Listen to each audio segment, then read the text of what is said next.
네, 안녕하세요. 오늘 강의를 맡은 코이카 평가실 이영인입니다. 우선 평가의 개념과 목적에 대해서 먼저 살펴보겠습니다.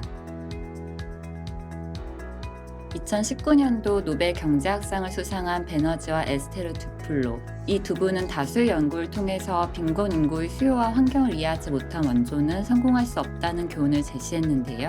이 두 경제학자가 개발평가자라는 점을 알고 계셨나요? 이렇듯 빈곤을 극복하는 보다 효과적인 정책과 프로그램을 기획하는데 개발평가의 중요성과 책임을 확인할 수 있습니다.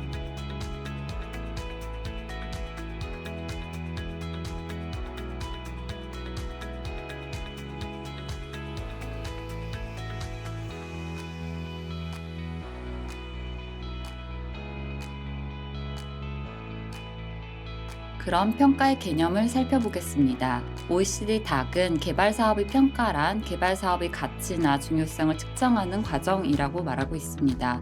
뒤에서 평가의 기준에 대해서 살펴보면서 다루겠지만 평가의 기준에 따라서 기계적으로 평가를 진행하다 보면 흔히 평가의 핵심인 즉 사업의 가치와 중요성이 무엇인지 고민하는 과정을 잊고 지나치게 됩니다. 평가의 마지막 단계에서 교훈과 제언을 도출하는 과정에 있어서도 대상 사업의 가치가 무엇인가를 염두에 두고 있다면 더 고민해보고 더 좋은 답을 찾을 수 있다고 생각됩니다. 평가는 M&E라고 해서 많은 경우 모니터링과 함께 거론이 되는데요. 모니터링과 평가의 개념 그리고 그 관계를 함께 살펴보면 평가가 어떤 역할을 할 수 있는지 보다 더 잘 파악할 수 있습니다. 먼저 모니터링은 대상 사업의 진행 상황과 본래의 목적을 어느 정도 달성했는지 성과 지표에 대한 정보를 조사하고 파악하는 활동입니다. 그러니까 모니터링은 사업 진행 중에 정기적이고 계속적으로 진행되는 활동인 반면에 평가는 그 목적과 범위에 따라서 시기를 정할 수 있고 사후적으로 평가를 시행하는 경우 대상 사업의 설계와 실행 과정 그리고 그 결과에 대한 분석까지 그 범위에 포괄하고 있습니다. 모니터링은 사업의 본래 목표한 방향으로 가고 있는지 또는 어느 정도로 진척되었는지를 살펴보는 데 목적이 있습니다. 반면 평가는 더 나아가서 왜 또는 어떻게 라는 질문에 대한 답을 찾아볼 수 있습니다. 다시 말해서 대상 사업이 왜 목표한 성과를 모두 달성하지 못했는지 또는 어떻게 목표한 속도보다 더 빨리 도달했는지 파악하기 위해서는 보다 다양한 방법을 활용하고 다양한 출처로부터 정보를 수집해서 분석해야 합니다. 예를 들어 식수 개선 사업의 모니터링을 통해서 마을 주민들이 우물을 통해서 식수를 확보하는 데 소요되는 시간과 비용 그리고 새 우물을 이용하는 마을 가구의 수 등의 정보를 확보할 수 있습니다. 이후 평가를 통해서는 다른 방법론들을 활용해서 왜 사업 대상지 중 일부에서만 식수를 확보하는 비용이 더 높은 비율로 감소했는지 또는 왜 일부 지역에서만 새 우물을 이용하는 가구 수가 적은지 등에 대한 질문의 답을 찾아볼 수 있습니다. 모니터링을 통해 사업이 목표한 방향과 속도로 진행되고 있지 않다는 점을 알게 되면 문제점을 파악해서 신속하게 전략을 수정할 수 있습니다.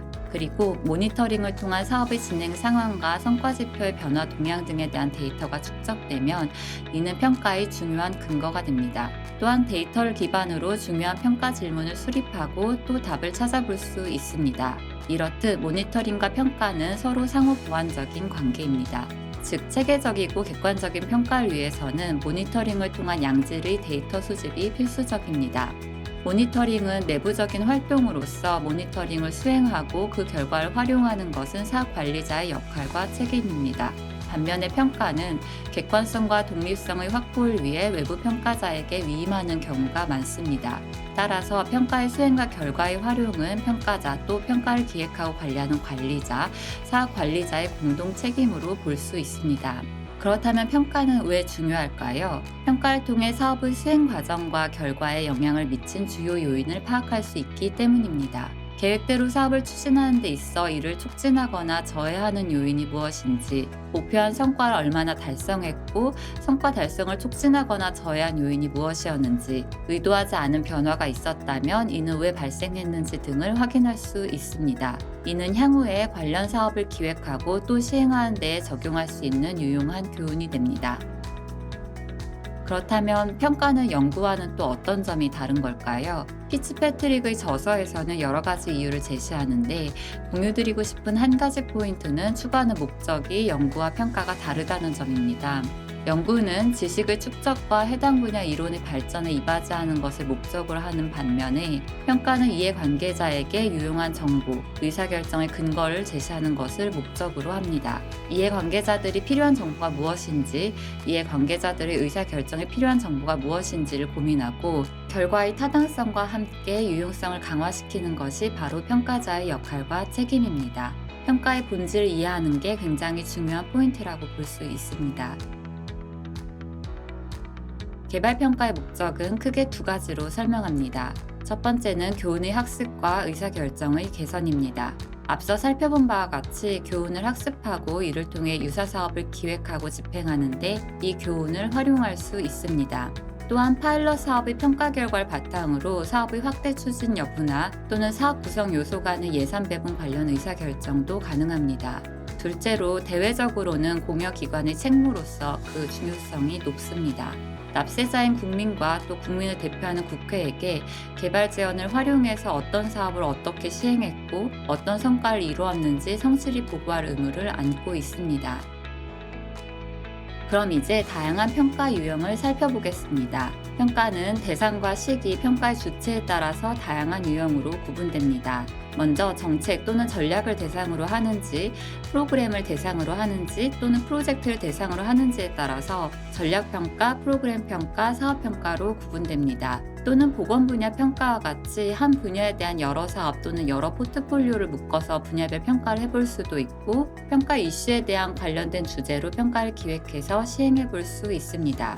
그리고 시기에 따라서는 사업의 기획 단계에서 사업의 기획의 품질 제고를 목적으로 시행하는 사전 평가가 있고, 사업 진행 중에 프로그램의 내용이라든지 시행 전략을 수정하거나 지속 추진 여부를 결정하기 위해서 시행하는 중간 평가가 있겠습니다. 마지막으로는 사업 수행 기관의 인력이 수행하는 내부 평가와 외부 전문가 기관 또는 전문가에게 위임해서 수행하는 독립 평가가 있습니다. 사업에 대한 이해가 높은 내부 관리자가 평가를 수행함으로써 보다 적절하고 타당한 평가 질문을 구성할 수 있습니다. 내부적으로 평가의 중요성과 역할에 대한 이해가 높아지고 기관 내부 직원들의 평가 역량 육성에도 기여할 수 있습니다. 하지만 한편으로는 대상 사업에 너무 익숙하기 때문에 객관적으로 볼 수 없고 해결 방안을 찾는 데 한계가 있을 수 있습니다. 또한 내부적으로 상위 의사결정자에게 영향을 받을 수도 있습니다. 그리고 이외에 공동으로 기획하고 집행한 사업에 대해서 복수의 공여기관이 함께 시행하거나 또는 개도국의 파트너국과 함께 수용하는 공동평가가 있습니다. 코이카의 M&E 체계를 살펴보면 먼저 사업의 모니터링은 연간 점검의 형태로 진행 중입니다. 특히 국별협력 사업의 경우 통일된 양식에 따라서 이제 주요 산출물과 성과지표를 중심으로 연간 모니터링을 실시하고 그 결과를 보고하도록 운영 중입니다. 그리고 종료평가는 모든 사업을 대상으로 의무적으로 시행이 됩니다. 국별협력 사업의 경우 사업 종료 보고 이전에 실시하도록 하고 있습니다. 이번 시간에는 평가의 개념과 목적, 그리고 평가와 같이 중요한 개념인 모니터링과의 관계, 그리고 다양한 평가의 유형을 살펴보았습니다.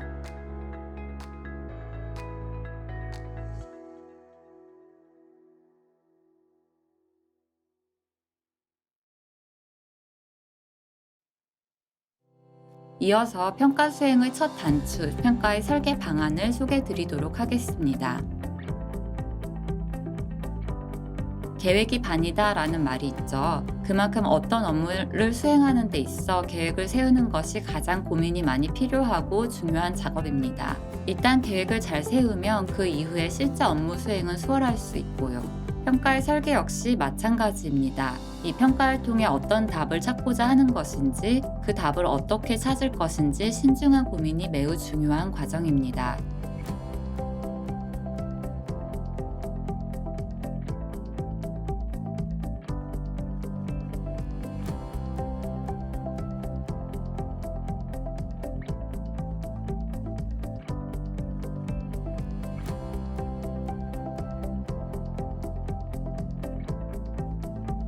평가의 기준이란 대상 사업을 바라보는 관점을 말합니다. 대상 사업의 가치와 중요성을 판단하는 것이 평가니까 어떤 사업이 가치 있고 중요한지 그 판단을 내리는 기준이라고 할 수 있겠죠. 동시에 가치 있고 우수한 사업이 지녀야 하는 특성을 설명하는 기준이 되기 때문에 사업을 기획하고 모니터링하는 데에도 적용이 되어야 합니다. 개발 사업의 평가에는 OECD 닥에서 1991년 소개한 5개의 기준을 대다수 회원기관과 국가에서 널리 활용해 오고 있습니다. 한국 역시 ODA 사업 평가 시 해당 기준을 활용해 오고 있습니다. 2017년도 OECD 닥의 평가 네트워크에서 회원국들이 모여서 5개 기준을 계속해서 활용하는 것이 적절한지 또는 개정이 필요하지 않은지 논의를 시작했는데요. 평가자뿐만 아니라 사업의 관리자 그리고 평가의 관리자도 이해하고 적용하기 쉽고 또 개발 사업의 중요성을 다각도로 판단하는 데 유용하다는 장점을 확인했습니다. 따라서 2년에 걸친 논의 결과 기존 5개의 기준을 유지하되 세부 정의를 일부 개정하고 일관성이라는 새로운 기준을 추가했습니다. 해당 기준을 활용하는 데 있어서 평가의 목적과 대상 사업의 특성과 환경, 핵심적인 평가 질문이 무엇인지 맞게 그 기준을 활용할 것을 권고하고 있습니다.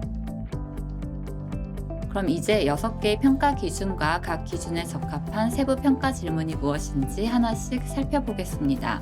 첫 번째는 적절성입니다. 사업의 목표와 설계가 파트너 국가와 수혜 인구의 개발 목표와 수요에 부합한지 점검합니다. 사업의 설계 시점 이후에 변화가 발생했다고 하더라도 지속적으로 그 목표와 수요에 부합한지 점검하도록 근본의 기준이 개정되면서 그 정의가 좀 더 구체화되었습니다. 두 번째는 새로이 추가된 일관성입니다.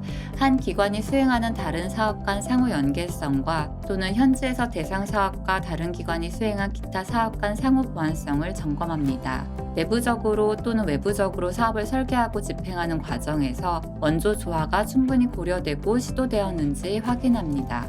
세 번째는 효율성입니다. 사업이 경제적이고 시의적절한 방식으로 성과를 달성할 수 있었는지 살펴봅니다.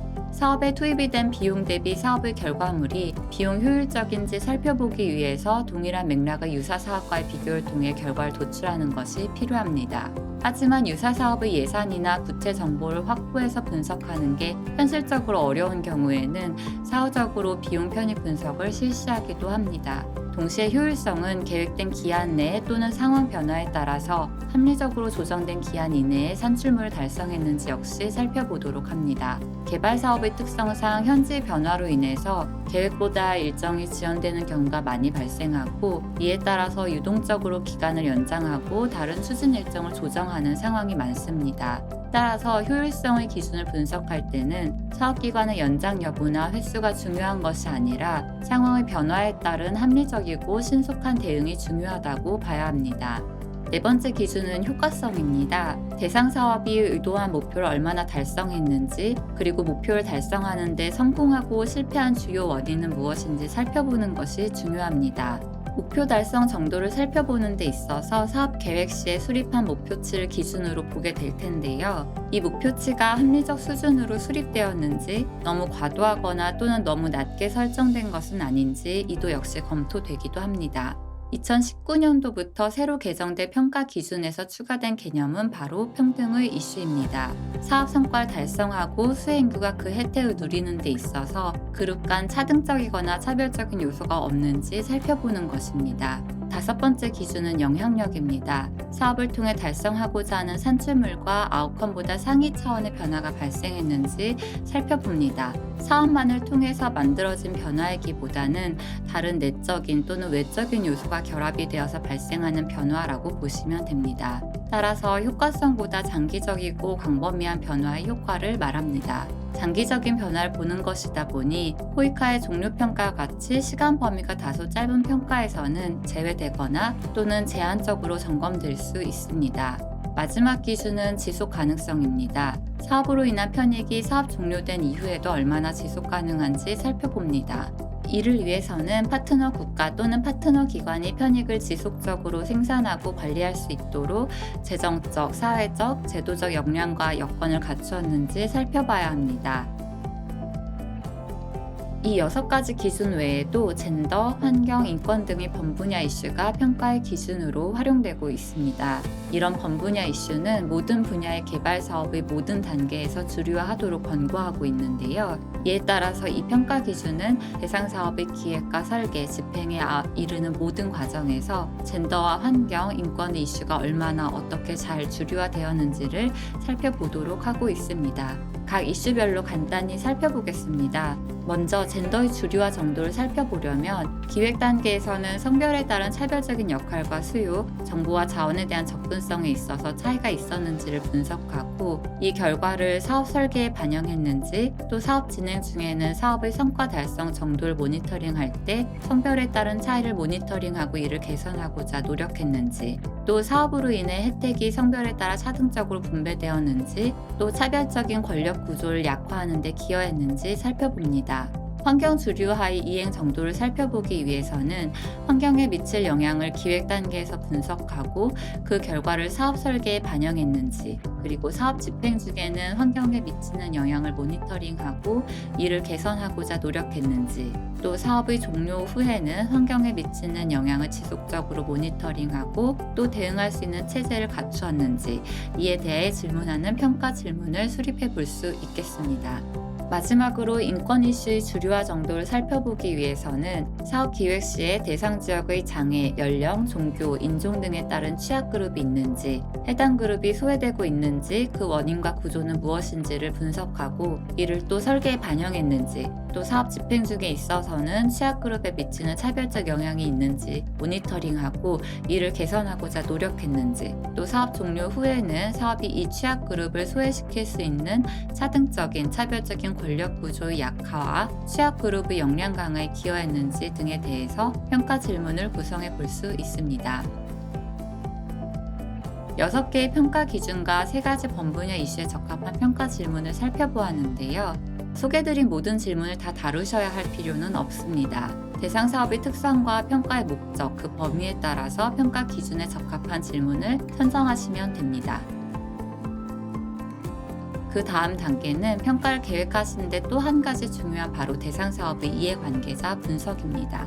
대상 사업을 기획하고 집행하는 데 참여했고 또 사업으로 인해 영향을 받게 되는 관련 개인이나 그룹을 말하는데요. 각 이해관계자 그룹은 대상 사업에 대한 다양한 경험과 정보를 공유하고 있기 때문에 평가를 계획할 때 대상 사업을 잘 이해하는 다양한 이해관계자 그룹을 사전에 파악하는 것이 중요합니다. 일반적인 사업평가의 경우 이해관계자는 평가 수행을 위한 필요한 정보의 출처로서 또는 평가 결과와 교훈의 환류 파트너로서 참여하게 됩니다.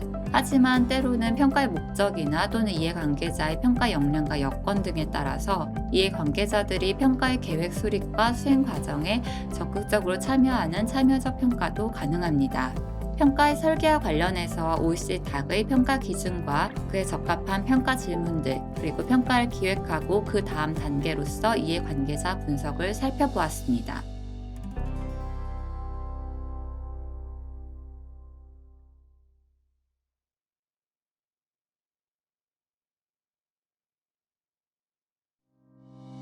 이어서 평가 설계 매트릭스가 무엇인지 살펴보겠습니다.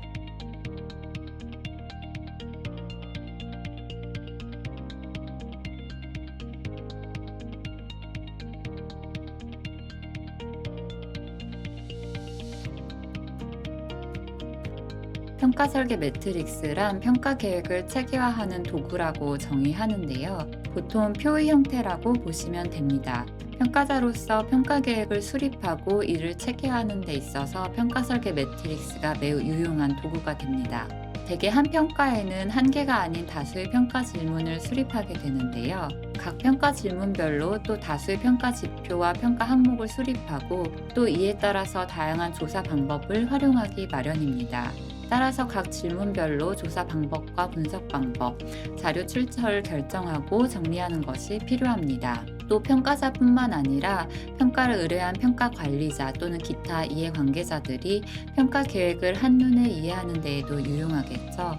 설계 매트릭스 표 양식은 의뢰기관이나 평가자마다 다양하게 구성해서 활용할 수 있습니다. 이 양식은 다소 많은 정보를 담는 양식인데요. 평가 질문별로 세부 질문, 지표와 목표치, 기초선, 정보의 출처, 표본 정보, 조사 및 분석 방법을 모두 기재하는 양식입니다. 반면에 이 두 번째 양식은 매우 간소화된 형태인데요. 각 질문별로 조사 및 분석 방법, 정보의 출처 등을 기재하도록 합니다. 각 평가 질문별로 조사 및 분석 방법, 정보의 출처가 가장 핵심적인 정보라고 이해하시면 되겠습니다. 평가 설계 매트릭스의 구성 방안과 단계를 실제 사례를 통해 소개해 드리겠습니다. 첫 번째 사례는 상수도 시설 건립을 통한 안전하고 깨끗한 수돗물 공급하고 이를 통해서 지역 주민의 복지 증진을 도모한 사업의 사업 평가 설계 매트릭스입니다. 기준별 평가 질문은 실제로 사업 내용을 반영해서 보다 더 다양하고 구체적으로 제시되기도 합니다. 하지만 이번 시간에는 실제 평가 사례 중에 일부 질문만을 중심으로 소개해 드리겠습니다. 먼저 적절성 기준에서는 지역 수혜자의 실제 수요에 맞게 사업을 설계했는지 살펴보고자 질문을 수립합니다. 대상 국가의 정책과의 부합성은 사업 기획 및 계획의 수립 단계에서 점검이 되기 때문에 일반적인 종류평가나 사업평가에서는 이 질문에 대해서는 많이 할애하지 않도록 그 비중을 조정할 수 있습니다. 효과성 기준에서는 PDM을 참고해서 사업의 산출물과 성과에 따라서 구체적인 질문을 수립할 수 있는데요. PDM상의 산출물과 성과가 합리적으로 구성되었는지 역시 검토해 볼 수 있습니다. 그리고 무엇이 왜 어떻게 성과 달성을 촉진하거나 저해했는지도 중요한 평가 질문이겠죠. 영향력은 장기적이고 광범위한 변화에 대한 질문인데요. 식수의 보급과 이용이 활발해짐에 따라서 주민들의 삶의 질이 향상되었는지 또는 이로 인해서 해당 마을로의 인구 유입이 많아졌는지를 물어볼 수 있겠죠. 또는 대상 사업으로 인한 긍정적인 변화로 인해서 파트너 국가에서 다른 지역으로 해당 사업의 모델을 확산해서 시행하고자 하는 제도적 변화를 도모하거나 또는 다른 펀딩을 확보했는지도 살펴볼 수 있겠습니다. 그래서 영향력 질문에 대해서는 그 사업의 맥락에 따라 다양한 질문을 구성할 수 있습니다. 지속 가능성은 사업의 편익이 지속적으로 가능한지 보기 위해서 예시와 같이 수원기관이 상수시설을 지속적으로 운영할 수 있는 재무적, 기술적, 관리적 역량을 확보했는지 살펴봅니다. 한 개의 사업에 대한 종류평가 또는 사업평가에서는 코이카의 여타 사업과의 조화는 범위로 포괄하기 어렵거나 평가 범위가 아닌 경우가 많습니다. 하지만 해당 지역에서의 다른 공여기관이 시행한 또는 시행 중인 유사 사업과의 조화는 일관성의 기준에 따라 이 부분을 점검해 볼 수 있겠습니다. 평가 기준에 따른 세부 평가 질문을 구성하고 난 이후에는 각 질문에 따라 평가의 지표 또는 평가 항목, 다시 말해 각 질문에 대한 답을 무엇을 통해 찾을지 설정하도록 합니다. 이 평가의 경우 비용 편익비를 활용해서 사업의 비용 대비 효율성을 분석했습니다. 동일한 맥락에서 유사 사업과 비용 대비 산출물, 성과 양과 품질 비교 분석은 실제로 데이터 확보 문제로 어려운 경우가 많습니다. 따라서 이와 같이 비용 편익 또는 비용 효과 분석을 활용해 볼 수 있겠습니다.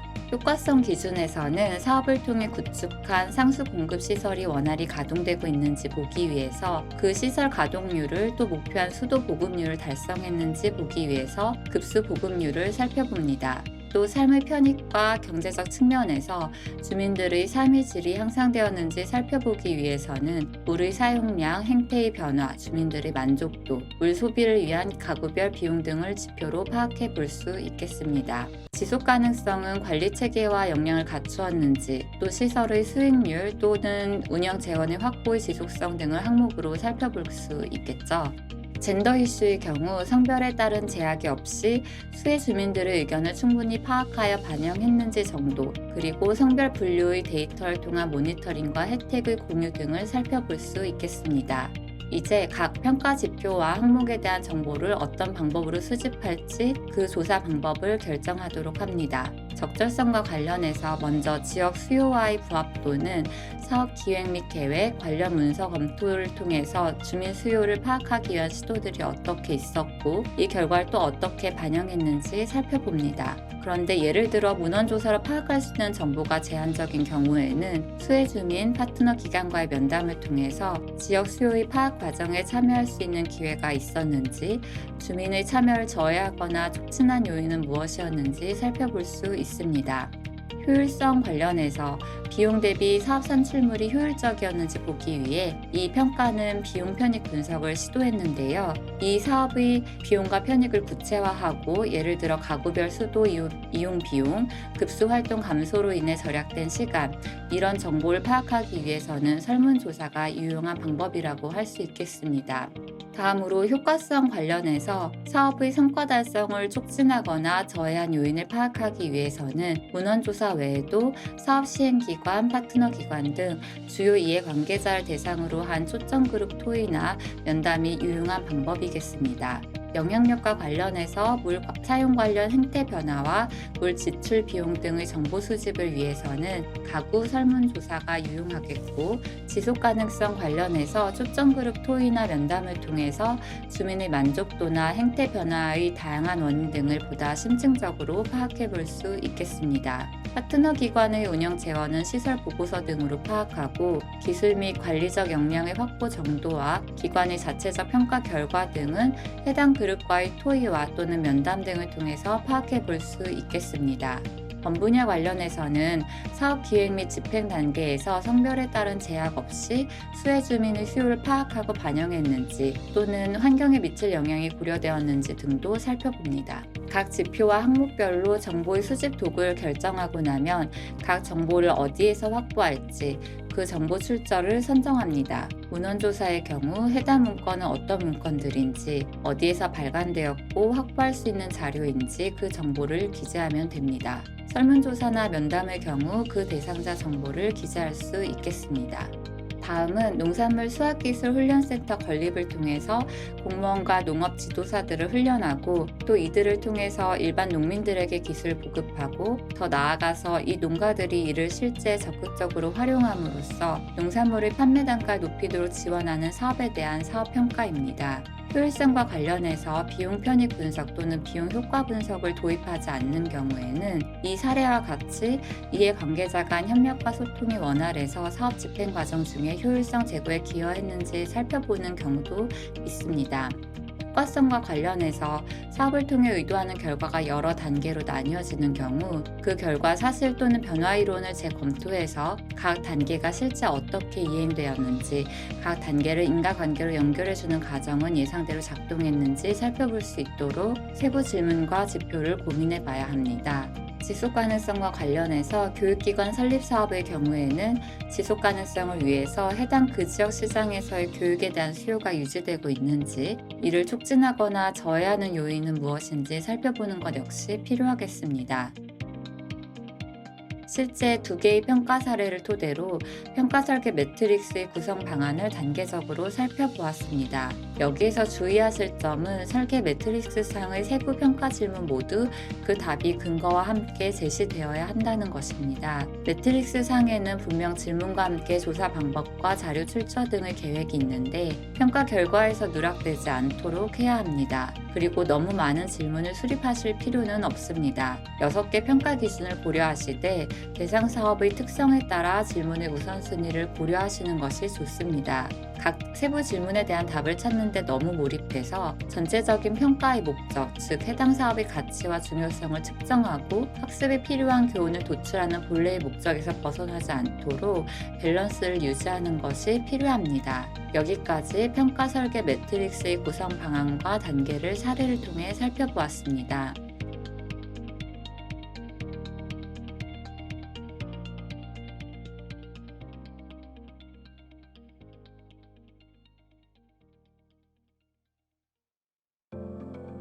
마지막으로는 코이카 사업평가의 실제 현황에 대해서 간략하게 설명드리겠습니다.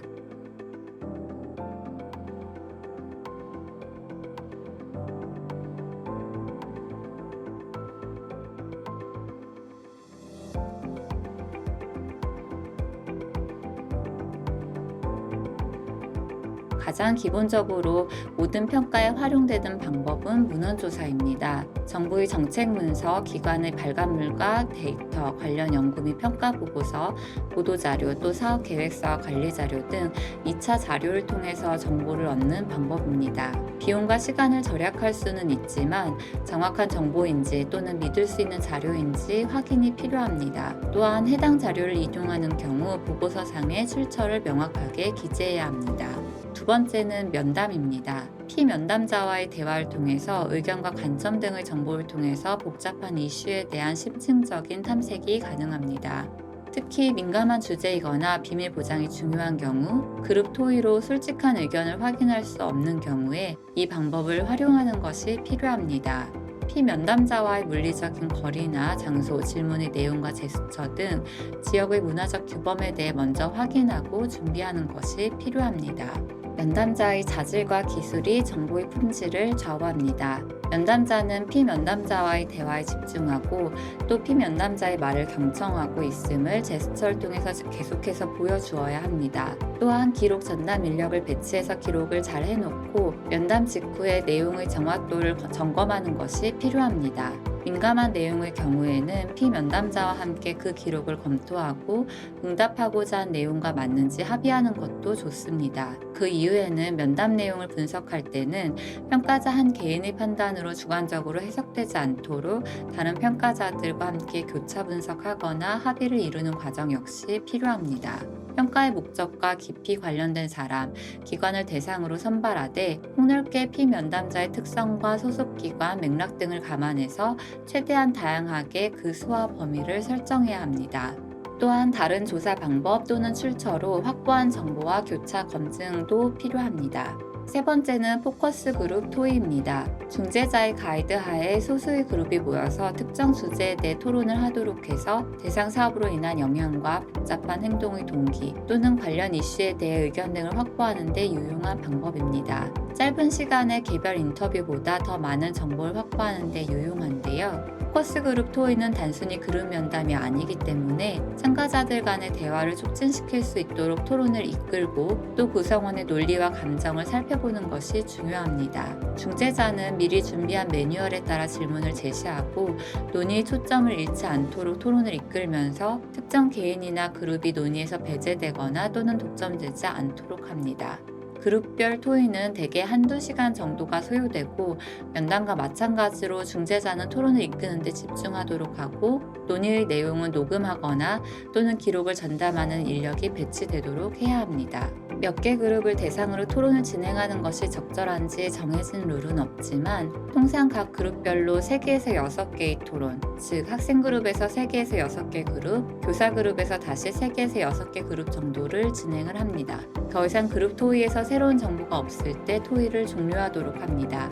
마지막으로 소개드릴 방법은 설문조사입니다. 평가 대상인 전체 집단의 일부를 선택해서 그 조사 결과로부터 모집단의 특성을 추정하는 방법입니다. 표본의 대표성을 확보하는 것이 중요한데요. 표본의 규모가 너무 작거나 또는 표본을 추출하는 방식에 있어서 편향이 발생해서 그 대표성이 낮은 경우 다른 조사 방법과 또는 다른 출처에서 확보한 정보로 대체하거나 보완해야 합니다. 설문조사의 응답률과 정확도를 높이기 위해서는 설문의 양을 최소화해야 합니다. 따라서 조사해야 하는 항목 중에서 우선순위를 정해서 정리하고 효율적으로 설계하도록 합니다. 논리적인 흐름에 따라 또는 시간의 흐름에 따라 그리고 쉽고 흥미로운 질문에서 어렵고 불편한 주제로 문항을 배열하고 또한 그 대상에 따라서 이해하기 쉬운 언어로 작성해야 합니다. 설문 문항 번역의 정확도를 높이기 위해서는 초벌 번역을 완성한 후에 번역본을 다시 원래의 언어로 번역을 해서 검토하고 문제가 있는 경우 수정을 하는 것이 필요합니다. 또 그리고 파일럿 테스트를 통해서 각 문항이 정확하게 이해되고 있는지 수정이 필요한 사항과 표현은 없는지 점검해 보는 것도 필요합니다. 앞서 소개드린 방법 외에도 관찰과 계측, 대파이 등 다양한 조사 방법을 활용할 수 있는데요. 현재 조사기관은 굉장히 제한적이기 때문에 어떤 방법을 활용할지 또 그 조사 방법을 제대로 활용하기 위해서는 사전에 많은 노력이 요구됩니다. 그리고 다른 조사 방법 또는 다른 출처로부터 확보한 정보와 비교해 확인함으로써 근거를 강화하고 정확도를 제고하는 삼각 검증 기법을 활용하는 것이 좋습니다. 조사한 정보를 분석해서 평가 결과를 작성한 이후에는 이를 근거로 교훈을 도출해야 합니다.